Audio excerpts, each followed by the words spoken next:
Welcome to Pop Shield. I'm Dan, and like we said at the end of last episode, we've all got stuff going on for the holidays, traveling, and all that sort of nonsense. So we're bringing you an old review from our old podcast, Metaphoric Music.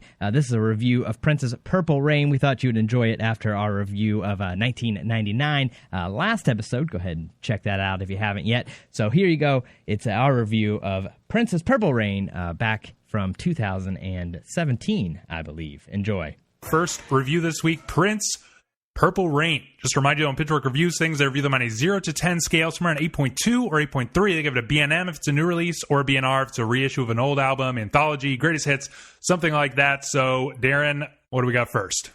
Right. Prince and the Revolution, Purple Rain Deluxe Expanded Edition, which was reissued by Warner Brothers, and on Monday got a perfect 10 BNR in a review by Brad Nelson. A little bit of background on this huge album. Prince was notoriously protective over his music and very resistant to remasters and deluxe reissues of his albums. One might actually assume that we are only getting this new deluxe remaster of Purple Rain because of Prince's death, but in fact, Prince himself oversaw this entire project shortly before his death. He had struck a deal with Warner Brothers, right, and got like the rights back to his music, which was they'll give him the rights back if he reissues them and gives them all the money he's been robbing from them all this time. Naturally, the entire music world is thrilled to hear this 1984 classic in new and improved form, but equally exciting are the 2 discs of bonus material. One collects all of his singles from the era, but the other is all previously unreleased material from the legendary Prince vaults. We want to handle this special record a little differently than usual by breaking it down track by track and saving a little time to discuss that bonus material. We're guessing background information is pretty unnecessary here, but just in case, here is the short version. Purple Rain is Prince's 6th studio album, actually the first to feature his backing band, The Revolution, and the soundtrack to an iconic 1984 film of the same name, which of course starred Prince in his very first acting role. Together with the film, this phenomenally successful album took Prince from semi-obscurity to true superstardom overnight. Before Purple Rain, Prince was seen as a little more than a extra funky urban novelty act, to quote Pitchfork's review. But after, he was challenging Michael Jackson and Madonna for king/queen of pop status. Honestly, we could have just given him both. And his reputation as one of the boldest innovators in music and pop culture in general has remained indisputable. So before we get into the tracks, what is your history with this album, Purple Rain? I mean, obviously, this is a huge one, and we talked Prince a bit when he passed away, right after he died. That was a year ago. So obviously, familiar with Purple Rain. Love Prince, love the album. What about you, Gabe? Yeah, this was like a big one for me personally. I mean, I went through this thing. It was a long thing where I was like very resistant to 80s music, especially like 80s pop. I was irrationally angry, and I guess I still kind of am, about like the poor sound quality of everything released in the 80s, which is part of why this remaster is so exciting to me. But I don't know. There was just something about like the 80s. It was just seemed like the worst decade ever, and then I got a little smarter and realized there was all this cool underground shit. But when I finally got to this, decided to dabble, I think I almost started with Prince, and this record just fucking blew me away. Like, it was so weird because I knew stuff like, When Doves Cry and stuff like that. I knew the tunes, or like Purple Rain, as like these corny kind of over the top things, but then they just like sucked me in completely. And I don't know, I've just been like in love with them ever since. What about you, Darren? Yeah, I mean, I too have a pretty long personal history with Prince and Purple Rain, to be specific. I think, to me, as a kid, I think Prince, I sort of always considered him to be very similar to Michael Jackson in the sense of just knowing like the radio hits and stuff. Never really got into his albums until a little bit later, but when I did, I mean, Purple Rain was just like mind-blowing. I mean, there was really no other way, I guess, to describe it. And it still remains as something that is so uniquely Prince, or just him as an artist. Like, there's just no one has ever matched, or probably will ever come close to, kind of like what he accomplished with this record. And we should mention that, maybe we mentioned it on the last time we talked about Prince, but me and you, Darren, we performed as Prince and the Revolution at our like high school They do this blast from the past type of thing, and we played it. We properly played Purple Rain. In fact, one of the first posts on our Instagram at Metaphoric Music is you guys dressed up for that show. Yeah, I really need to dig into the archives, maybe our own vault per se, and, and bring the video out. You can post it. Oh yeah. All right, we'll repost those pictures. But yeah, we were in full get up, which we got entirely from thrift stores. So it was a good time. Have either of you guys seen the movie? I've seen it on TV, on VH1. Yeah. I don't think I've ever seen the whole thing at once though, but I've seen most of it on VH1. Yeah, that's how I feel. I was trying to remember this week the movie, and I'm wondering if I ever even saw the whole thing, because I feel like it was just on VH1 a lot, and I would watch parts of it a lot, and I don't know, and that was still a long time ago, so I really don't remember. Weren't you a little more into it, Darren? Yeah, I've actually seen the movie a couple of times.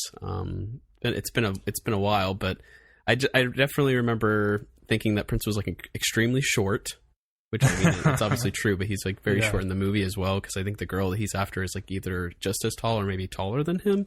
I take offense to this, by the way. But his the stage performances are definitely a fond memory. I mean, those are pretty cool for sure. His acting, though, I don't know. Leaves a little to be desired, I guess. I just looked it up. I'm actually 2 inches taller than Prince. So. Wow. You shouldn't have admitted that on air. That's really anyone I can be taller than, I'll take it. He's going to add that to his own little personal...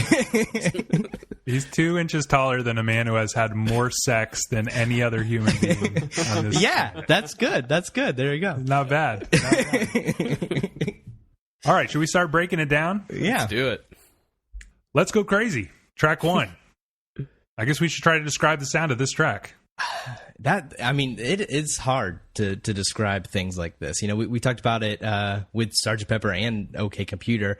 These things that you just kind of assume everyone knows, right. And it's so important that it's hard to pretend it doesn't exist to talk about it. But I think Let's Go Crazy in particular, that would always kind of it sounds like a concert or like a party to me. I think maybe his speech at the beginning, it's kind of, I've always I've never, I don't remember the movie well, but I've always felt it feels like him coming out and saying that, and then the band kicking up. But this one's a real party kind of track. I mean, the title "Let's Go Crazy." I think it's a super fitting title.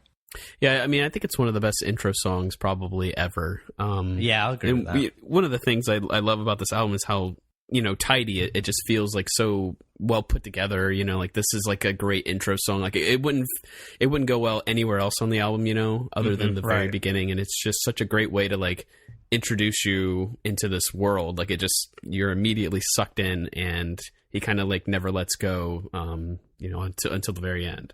Yeah, I mean, I think what makes it so amazing, right, is that sort of the story of the movie, in a way, the story of Prince in real life at this time, is that he's got aspirations to be a superstar.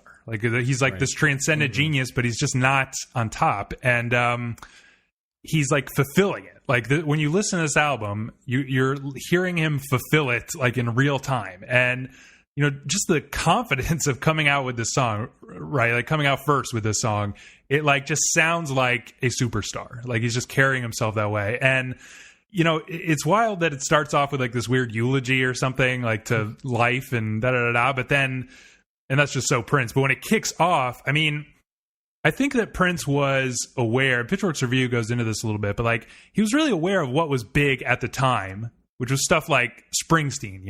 This record came out the same year as Springsteen's Born in the USA and stuff like that.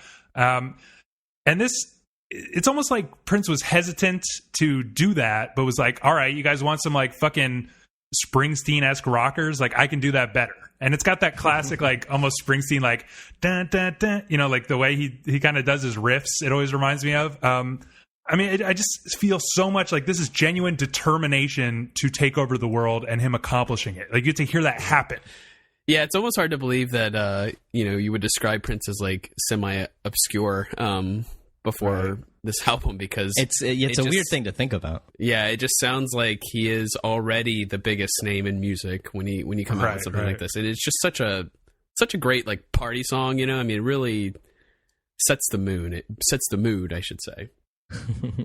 You guys agree with me about like the Springsteen comparison? I mean, I seriously feel like he was like looking around, like, what do I got to do to be a superstar right now? You know what I mean? Yeah, I can see that. I never really thought of it myself. I'm not a huge Springsteen fan or anything, but yeah, I could see that. And I think you're right. You know, he wanted to take over, and the way to do that is do what other people are. You know, the other people on top do what they're doing, and then do it better. Right.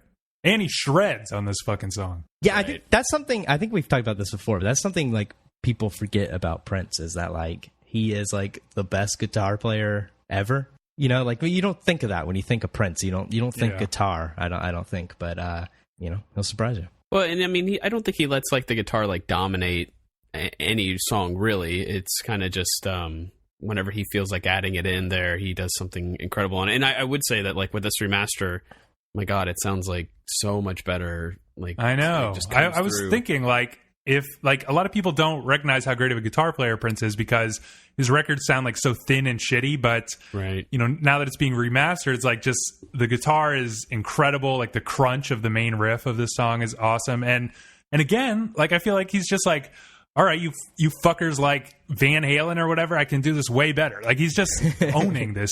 He's owning the 80s. It's crazy. Yeah, really. All right. Should we, any other comments on Let's Go Crazy, or should we keep trudging along here? No, we should probably keep trudging along, or we're going to be a 4-hour podcast. All right, take me with you. How would we describe the sound of this one? This one sounds, you know, a lot more, I guess, like pop radio friendly, I guess. Okay. Definitely heavy with like the synthesizers. Mm-hmm. Obviously, like a real kind of like bubbly love song. It's obviously in the movie. It's used as like, I don't know, some sort of dating sequence, if I remember correctly. Right. It was one of my early favorites, actually. Oh, was that? I think I was just really attracted to it was like Prince's like perfect poppy love song, because you know a lot of his other songs he'll you know, Pitchfork mentions that a lot of like contradictions and you know mixed emotions and different things. This one kind of just stays on the lighter, you know, happier side, I guess. Yeah, I agree with it. This one kind of sounds like a radio hit. What was this one a hit even though? I think most of the songs were pretty big hits. Actually, I think you're right. Huge. Yeah, but it's got that kind of feeling with it. I love the and you can hear them way better in the in this remaster. Those like little finger symbols that like happen the whole time. That's it's like a neat little addition. Really, like the first time I listened to it, the remaster, I was like, what the fuck is that noise?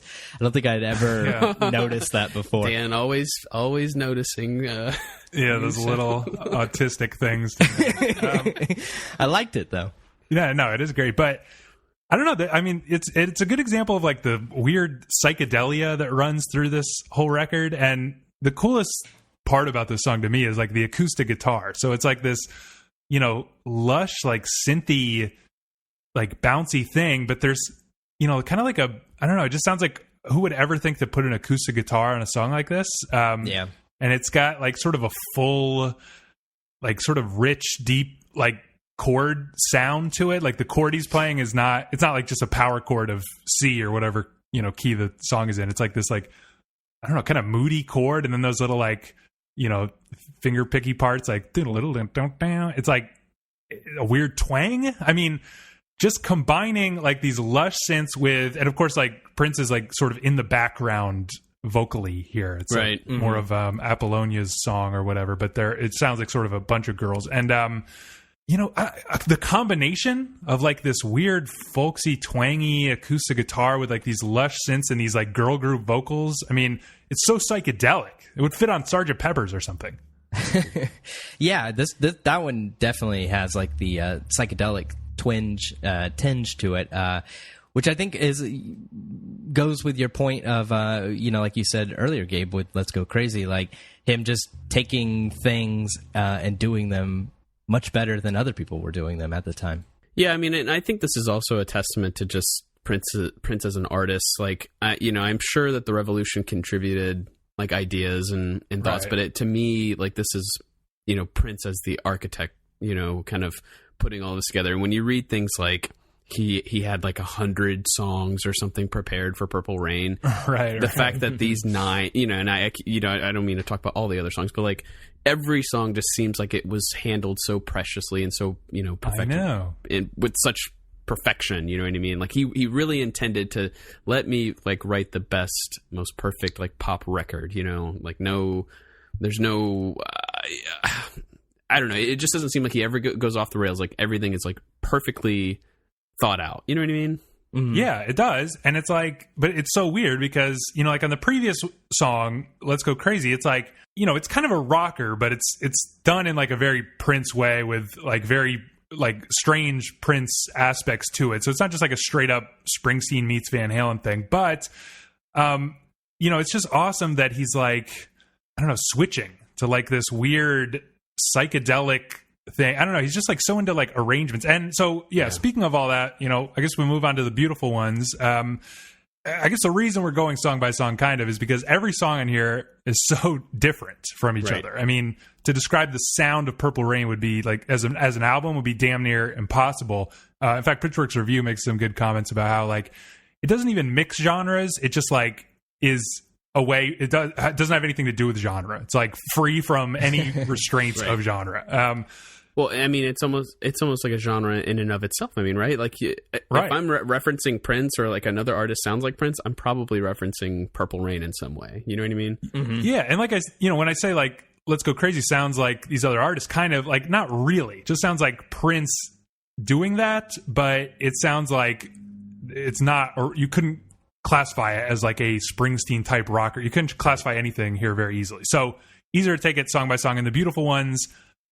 We talked about this before. The way we did the Prince tribute was we each picked like a favorite track, and this was Darren's favorite track.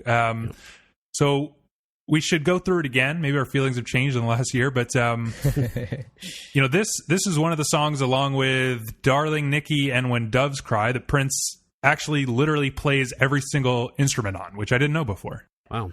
That's pretty damn impressive. I know. He also did so live, right? Yeah. How do we describe the sound of this song? So this one slows things down, tempo-wise. Prince gets even a little more, I guess, sensual than he does in the previous song. However, this one kind of gets a little bit darker, I guess, in some of its themes. Would you add anything to that, Dan? No, I think that's a pretty good description. It really like builds up too. It starts out real slow, and then the intensity just like builds and builds. And I feel like this is kind of your first like real. You're really getting into the album at this point, and this song is just. I mean, they're all great on this record, but this one is just. A little extra great, especially. I didn't know what you had just said either, Gabe. That he played everything on this one, but I think this song is. We just talked about how people sound like Prince and whatnot. This is a song like of Montreal. I think owes when Kevin stopped ripping off the Beatles. I think he started ripping off the Beautiful Ones. There's so many like songs that he does like this exact same. Kind of build up and that like sing talk thing, which Prince does in this one and does it fantastic. Yeah, and Pitchfork's review makes a good point, right? So it's like this ballad, and then he sort of like explodes with like passion when he's talking about like do you want him or do you want me? Because I want you thing, and Pitchfork's review talks about like again with this whole theme of like this is a guy who he literally decided to be a superstar. He's like, I'm tired of not being a superstar. I'll just do that today. And you can almost think of it as like him also screaming at just like popular culture or something like, do you want these other artists or do you want me or something like that? I mean, I don't think it's totally outside the realm of possibility that's also going on here, but I mean, god damn, if he doesn't sound like, it's crazy the way this thing builds from like a really moody kind of synthy lush ballad to like an explosion of feeling, I think. And I think Prince's role in all of this, like vocally, is such a critical part of the song's success, because I mean, honestly, some like the song, especially the ballad part in the beginning, sounds very 80s to me, you know, like that little ding, ding, ding, ding, sounds like a very potentially like boring 80s song, but like Prince just like takes it in a totally unique direction to where no longer am I like feeling like I'm stuck in the 80s. You know, I'm taken far away into a different world. You know what I mean? Like most artists just don't do that. They play it safe. They stick to that ding, ding, ding, ding, and would probably like repeat it over and over again, and the song would end. Like who would ever think that he would break it down and start screaming at you? You know, just really like kind of bearing all. And I don't know. The song still remains my favorite Prince track. Yeah. Why?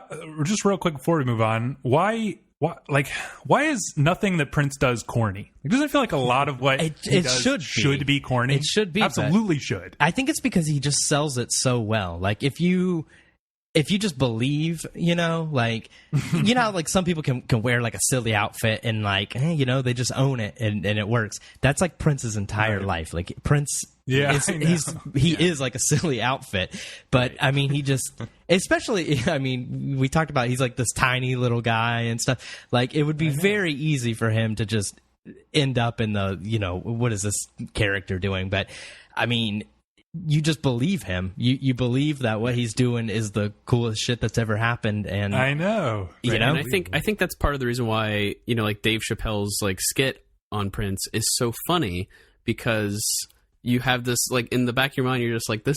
I mean, this is such a perfect, you know, impression of Prince, because you really think that's how Prince really would be. Yeah, he would be like serving pancakes after a basketball match, you know, at his house. Like that's makes perfect sense in Prince's world. Oh my God. All right. We'll move on. Track 4, Computer Blue, which is like a real fan favorite. And in fact, a little bit of history about it that I was reading is, you know, it was actually like a 14-minute thing, like this massive suite. And that's been like bootlegged, but in poor quality for a long time. But it's like this legendary fan thing. And for this release, one of the bonus tracks is like the first official release of, for some reason, not the 14-minute, but like one edit after that where he brought it down to like 12, which I guess is disappointing to some people. He then brought it down to 7 minutes and then decided at the last minute to add Take Me With You to the album, which was originally going to be for like that Apollonia 6 project. And when he added that, it like made the two sides like have awkward length. So he cut it down to 4 minutes. So we have a 14-minute like magnum opus that is like a fan favorite cut down to 4. Why is it still so fucking awesome? Yeah, it's like, it's nuts. It really shouldn't be, you know, because listening to the deluxe side of this album was the first time I had ever heard the like longer, you know, 12-minute version or whatever, and it's like still really good. You know, like you feel like either only the 4-minute version is going to be good, or the 4-minute version is going to sound like you know, a crappy chopped up version of the, you know, 14 or whatever. But it's like it works. I think it works better on the album being 4 minutes, but you know, the 12 minutes still good. I don't know. Prince just could pull any goddamn thing off. I mean, I feel like you can, after hearing the 12-minute, I can like really tell in the 4-minute like where he made the cuts. Right. Yeah, it's very, very obvious now. But I mean, I think that it's cool. It's definitely cool. Don't get me wrong, but it just would never have worked, even if we were in the digital age and sides of a vinyl record didn't matter. Right. Because like Purple Rain to me is just so focused and so. Yeah, I mean, every single song is like, seems like it's a single, you know what I mean? So for it to have kind of it doesn't drag necessarily, but it goes on and on and on and on, you know what I mean, into that whole story thing that he gets into towards the end of it. It just wouldn't have fit. It would have kind of like killed the flow, I think. Yeah, it would have taken some of the thunder away from the last track. I won't spoil what that last song is. We'll get to that in a minute, but yeah, that one needs to be the long one. Yeah, it would just be. It would really kill the flow 3 tracks in to stick a 12-minute or 14-minute long song here. And really, thinking about, you know, a vinyl record, it really wouldn't even fit well. You know, you can't get Right. you should stick around 22-ish minutes to a side, and that'd be kind of difficult to do with a 14 right there.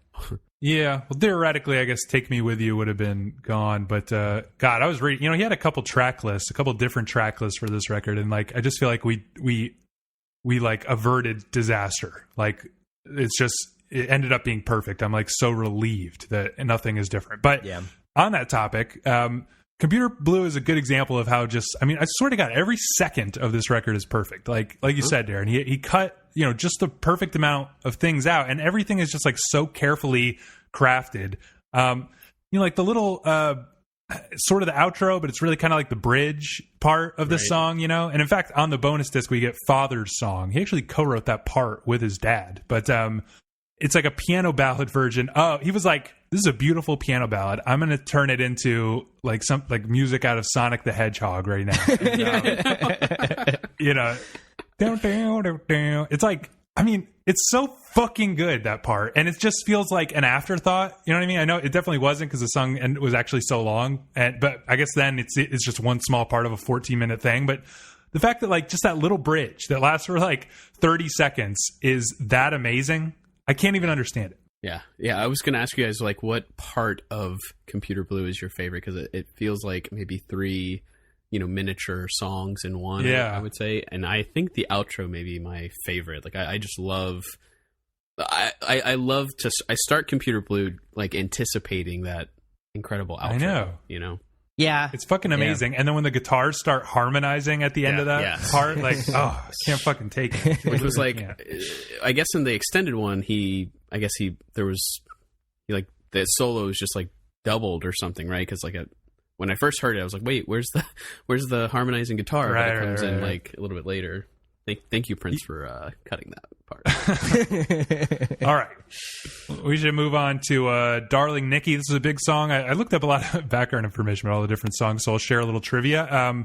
Apparently, this was the song that Tipper Gore, she found her daughter singing along to this. Of course, it talks about masturbation and stuff. Yeah, she was so mortified, she started the campaign to get parental advisory stickers put on albums. PMRC. So thanks a lot, Prince. Yep. And so... yeah, this is the dirty one on the album. Can we describe the sound of the song? Yeah, it's the dirty one. This is the song that always makes me like wonder why Prince actually is so famous. Like it's like somebody singing songs like this, shouldn't be somebody that's so ubiquitous that like our grandmas know who Prince is, I know. And that's always like so weird to me but I guess he just had like the complete charisma to sell it and do it like we talked about on the rest of the record.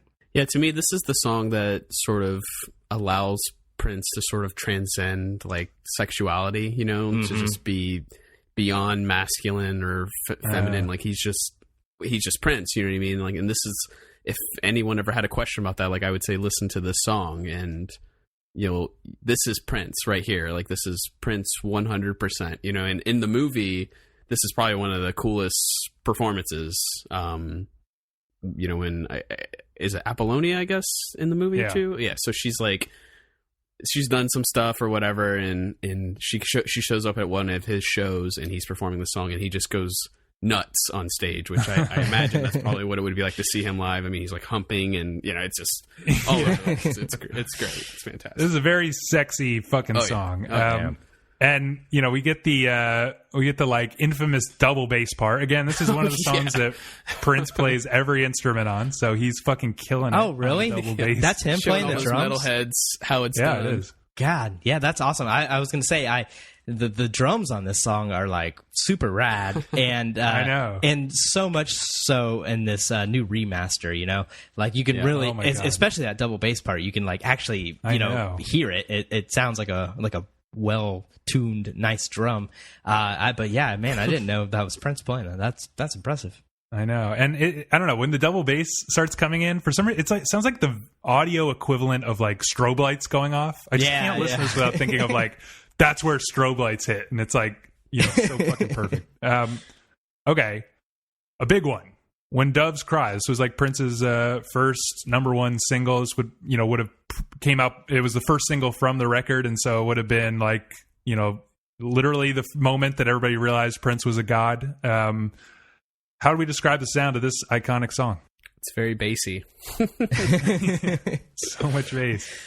God, before I describe the song, I do want to say, like, this was like the first Prince song I ever remember hearing, and also seeing a video of him like in the bathtub and everything, and him crawling across the floor. Like, I will never forget. Like, that's kind of just always, and it's a cool video, and I just remember, I don't remember how old I was or why I was watching it, but just being kind of like blown away, even as a kid, just being not changing the channel, obviously, like kids would do. Yeah.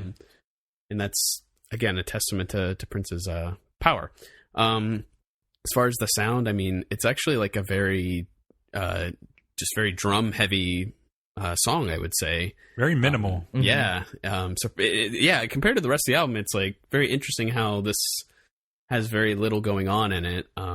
And I've never really paid attention to just how much the drums just kind of drive the entire song, Yeah, this song, you say it's the first big selling single from Prince, and it sounds like it. This is like, I think this is what people think of when you think of Prince. Like, it's this ballady kind of thing that's kind of ridiculous. Like, when doves cry, like who thinks of I know.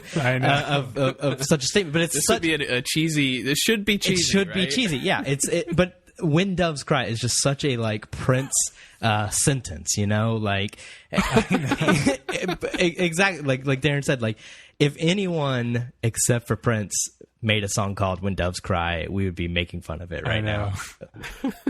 And it should be very corny, to just have this whole like a dance thing where the singer is just sort of like, maybe I'm too much like my father. Maybe you're too much like my mother. It's the shittiest, corniest thing ever. And to describe like yelling and fighting as, the sound of doves crying. Like, I know. It's unbelievable. But it like works. It's literally firing on all cylinders. And also, I had like a really personal moment with this, because like I sort of knew the song, but when I first listened to this record, like I told you, I was really angry at 80s music, and I was specifically mad about how shitty it sounded. I was like, why does every 80s record sound so bad? Why do they want it to sound like that? Who wants to listen to music with no bass? And then I get to this song, and I'm like, Prince literally didn't put bass in this song. What a fucking asshole. Literally no bass. Decision. He's just like, no, doesn't need any bass. Nope, like, who would ever need think bass? that? This is the 80s, baby. We don't need bass. And like, I don't know. It's unbelievable. He wrote a bass line or whatever and just decided it was cooler without it. And it's awesome because it's so minimal that like when finally, because everything's like percussive, and then when finally like that, synth line comes in, right, as the song is building, and his vocals start going crazy, which is like my favorite Prince thing ever. It has so much power because it's been so minimal. So then just that single synth line coming in sounds like the biggest crescendo. And again, another example of how every second of this record is just perfect. Like, it sounds like he's just sort of ad-libbing the shit at the end, but it's iconic anyway. Like the and then like the string stuff, like every second of that like long outro is still iconic, even though it just sounds like off the cuff for some reason. Right. And I don't like the radio mix because it like, cuts out. Oh my god, a lot of that ending. But another thing I wanted to mention, like the backing vocals that he does himself for the first part of the song, so perfect. I mean, just one of my favorite things about this song in this album, and like the decision to not include his female vocalists who are in the band. I know. Yeah. Just how could he have known that it was just the right decision? It's it's crazy. On this remaster, if you listen real closely, it's amazing. Like I'm hearing extra Princes that I never noticed. Some of them are fucking hilarious. It's like the way left, like way in the background, and you could just hear him like fucking like squealing and stuff. Like it's so good. Yeah, this remaster is like something you should take the time and find your nicest pair of headphones and listen to the whole thing and just not do anything else. Just pay attention and find those little extra Princes throughout. Like a treat. All right, I would die for you, literal you there, and a literal for. How would we describe the sound of this one? So. I think this one kind of goes back to a very, very synth-heavy electronic kind of sound. To me, the next two songs here almost serve as just like an introduction into the final song. Oh, hot take. Yeah, I mean, they not that should take anything away from them as individual songs, but to me, like it's building to it. Exactly. When I get to this point, the that. album's like, all right, I'm like ready to get to Purple Rain, and these two songs sort of seem to lead up to that. Yeah, well, a little trivia, actually. All three of these last songs were recorded live, and then, of course, Prince did, like, extensive overdubbing. Live at, like, a single concert in Minneapolis, of course, and it was actually Wendy's first show with the band. She was 19. Oh, damn. Yeah. Now, does a live... do, like, recordings of that actually exist? Like, can somebody get those? I don't know. I don't think so. But, it... Like, everybody who's in the band says it was, like, the greatest show they ever played, and, I believe them. Yeah, that sounds great. I don't remember which of these, like, three songs, but some of them have, like, clapping, and I always just thought that was added in. It's Baby I'm a Star. Is it? Okay, yeah. I always... Also, the very end of Purple Rain. Yeah. I always thought that was just, added in from the movie. Yeah, I didn't realize it was actually live. That's cool. Yeah. Yeah, so I Would Die For You, like you said, it gets like really lush again, which is awesome because, we've just gone super minimal with When Doves Cry. And then like just the way the song starts, is like the lushest intro possible. And then it's just like that awesome, I don't know, like that synth sound, like with like the hi-hats, like the electronic hi-hats, like like really fast. And then the drums are like really slow, actually. It's just like boom, boom. Like it creates like all this space in the arrangement that is just awesome. But then it's got like, I don't know. It's just like the most. It's like a. I don't know. It's again a really should be cheesy song, and especially like just the way it's delivered. It's like this. You feel like I don't know. Could you dance to this? Yeah, you could. Dance to this. I think so. I think you could probably dance to every Prince song. I think that's a prerequisite. Yeah. I don't know. It's just weird. It feels like it's in slow motion. This song, just the way it's like I don't know. It trips me out. But I love the arrangement on this.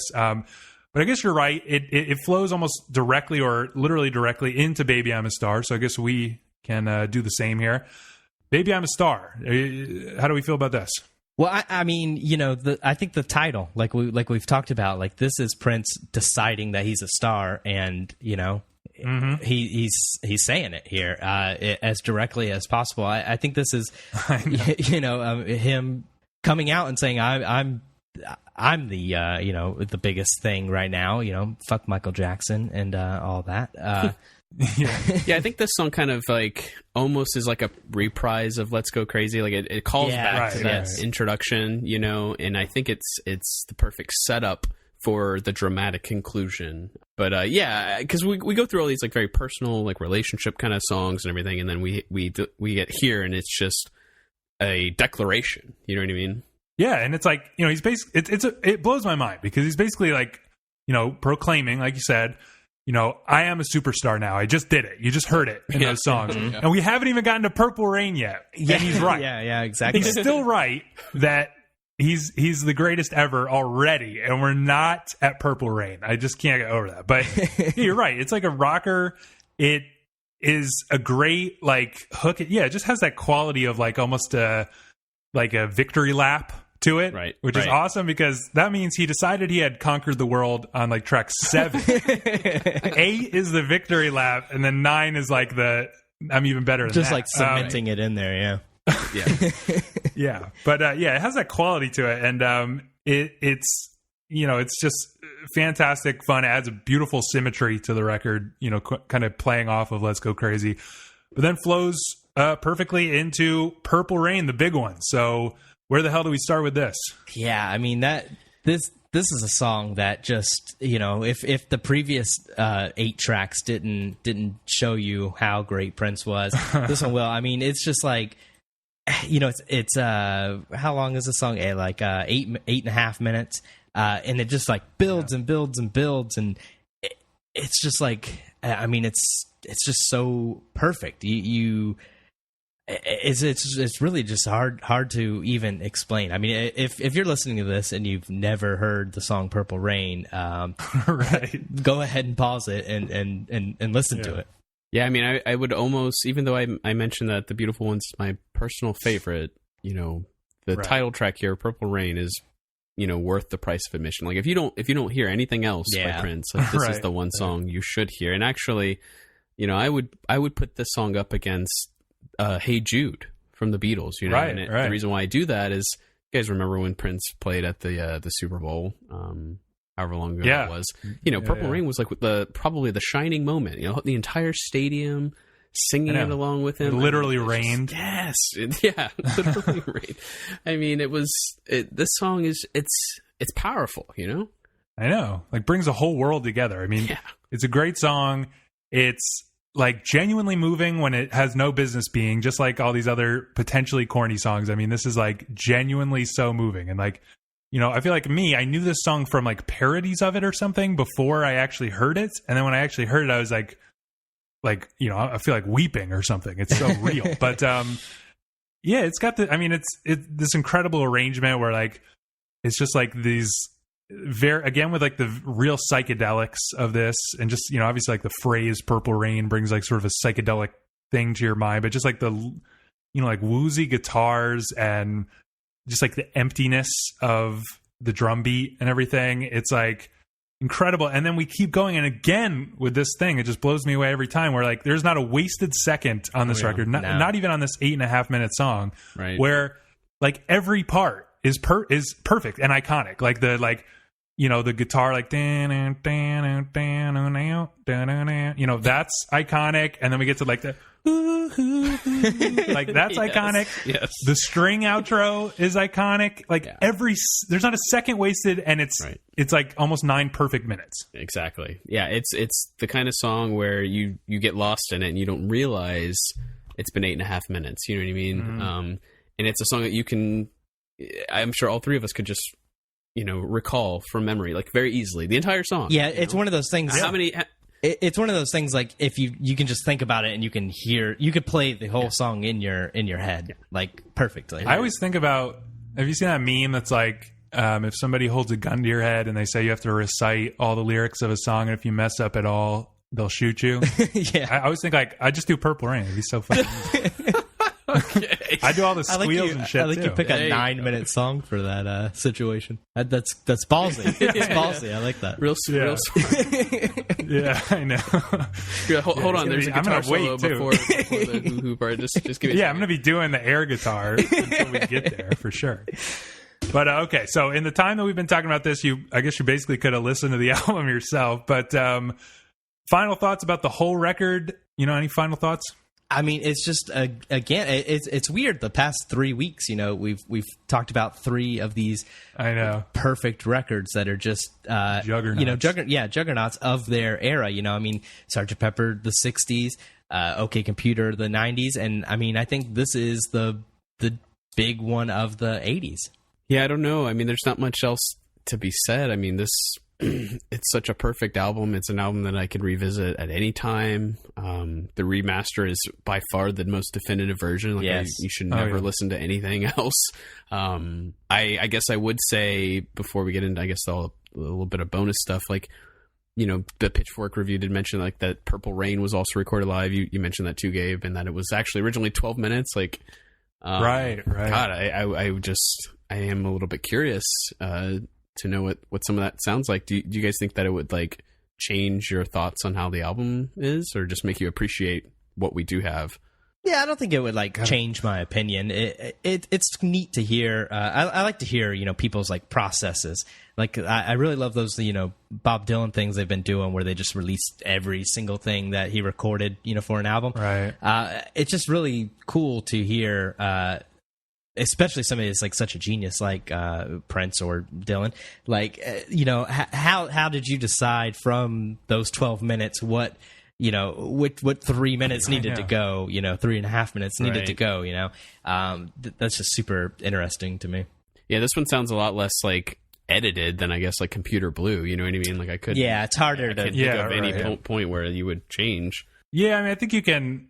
What I suspect is that they just let like the feedback drag on for an extra like 4 or 5 minutes, because you can hear like the piano kind of like disappear, like it's fading out or something. But it's that really leads us nicely into the bonus tracks, which are like both fascinating and frustrating because it's clear that there's so much more, out there in the vaults. Stuff like that 12-minute edit exists, the 14-minute full version of Computer Blue. If anybody really, really needs to hear that, the whole live show, maybe of I'm assuming that those 3 tracks were recorded at. He was basically recording constantly. So is it greedy to be like, we got a whole disc of unreleased Prince stuff? Am I being greedy to say, like, why isn't there more? No, I don't think so. I mean, like I said, the whole thing that Dylan's been doing the past 10 or so years, I hope they do that with Prince. Part of me is a little, because he's like dead, so it wasn't like his decision. But, he's dead. Fuck it. Let's hear it. Yeah, no, I don't think it's greedy at all. I think, unfortunately, it's probably going to be a situation where they're just going to slowly piecemeal it out to us so that they can maximize profits on it, which is a real shame. I know. Yeah, I feel like because they did this remaster in 2015, and then I genuinely feel like when Prince died, like Purple Rain was like one of the highest selling albums of 2016, and I genuinely feel like they were just waiting for that to kind of let everyone buy chill out a little bit, and buy it again, and then remaster. Yes. So they're going to just milk us. We're going to be like 60 when we hear that. Well, it's too bad that this came out in the 80s, because one of the reasons they are doing those Dylan things is like copyright law. If you don't like use something within whatever 50, 60 years or whatever, then, the copyright runs out. So they have to release it to hold on to those copyrights. But, this came out in the 80s, so we have, many, many more years before they like have to do something with that kind of stuff. But yeah, man, I wish they would just do those kind of sets, just come out and release a, 20 disc everything that he recorded during. I know. And even if you're not gonna, please just hurry up and do the album. Like, don't make me wait till like next year to hear Sign of the Times. I know. Just release it. 3 years from now, we hear 1999. I want you to remaster everything for the love of God. I know that was a great thing that the Beatles did when they finally did the last year. All of it. Yeah, they all came out on the same day. And I get, Prince has a lot more albums than the Beatles and stuff. But at least, release Purple Rain, this month. Chunks of them. Yeah, and then, 3-4 months later, Sign of the Times, Dirty Mind, stuff. Like, don't just sit on it. But I know they're going to, and that's going to suck. I know. All right, maybe we shouldn't be complaining so much because there is some absolute fire on this unreleased disc. I really believe that. So the third disc is the singles, and I didn't know the song Erotic City, which was, I guess, a minor hit, but it's a B-side of Let's Go Crazy, I think. And that is a fire song. But as far as the unreleased stuff goes, I mean, Pitchfork's review even says this, and I just kind of felt it the first time I heard it. Like, We Can Fuck, the song, is unbelievably good. Yeah, it is. And again, what a Prince title. We Can Fuck. I just wonder, if that song had been released in 1985, how many more people would exist in the world today? It's a fact. It has to be a fact. Prince saved us from overpopulation by holding on to the Yeah. Do you have any like favorites on this disc, Darren? Yeah, the one you just mentioned was good. Wonderful Ass is fun. Oh, yeah. Another I like Prince Love and title. Sex, Yeah. Love and Sex is awesome. Yeah. Love and Sex is like a great rocker. Mm-hmm. All of these are good, but they all obviously pale in comparison. Kind of similar to like when we were talking about OK Computer. Like, it was very, very clear that these songs just could not have fit on the album. I agree with that, but like they wouldn't fit. But I think they are like excellent. Like, I think they're maybe they're certainly worthy. They're worthy of being on their own album of sorts. They could have been like on a different album. Like the next album could have just been made up of these things. Yeah. In fact, disc 2 plays almost like a record in a weird way. Yeah. The way it closes with Father's Song. This kind of like emotional piano thing. I mean, it almost like moves in a very listenable way. And I plan on just like listening to this and crying while I wait for these vaults to open the fuck up, like, for the foreseeable future. Yeah, I completely agree with you. It plays pretty well like a record. I mean, I hope if Prince didn't set up the sequencing himself, as long as like whoever is taking care of it, I hope they at least put in the care with the sequencing and everything that it seems they did with this one. Unless I mean, maybe they just got lucky, but yeah. So, any other thoughts, or should we move on? Yeah, one we're forgetting on the B-side spot, "Another Lonely Christmas." Is that not the saddest song ever? That song, put Mount Erie to shame, I think. Yeah, it makes the Mount Erie dude look like a little bitch. Oh my god! No, I'm not kidding. I'm kidding. Send your hate mail to Gabe. It's so much hate. Metaphoricmusic@gmail.com. No, it's great. I mean, it's great. There are a lot of really great gems here, but again, you could have listened to this whole thing in the time we've been talking about it. So should we move on? Yeah, let's go ahead. Yeah. All right. Hope you enjoyed that. We'll be back with you in about 2 weeks. And at that time, we will have the end of the year wrap up episode bringing you our favorite records of 2019. So make sure you like and subscribe, all that good stuff. You can email us, popshieldpod@gmail.com. Anything you want. We'd love to hear from you. Follow us on Instagram, Facebook, Twitter, all that nonsense. It is Pop Shield Pod, and we'll see you next time.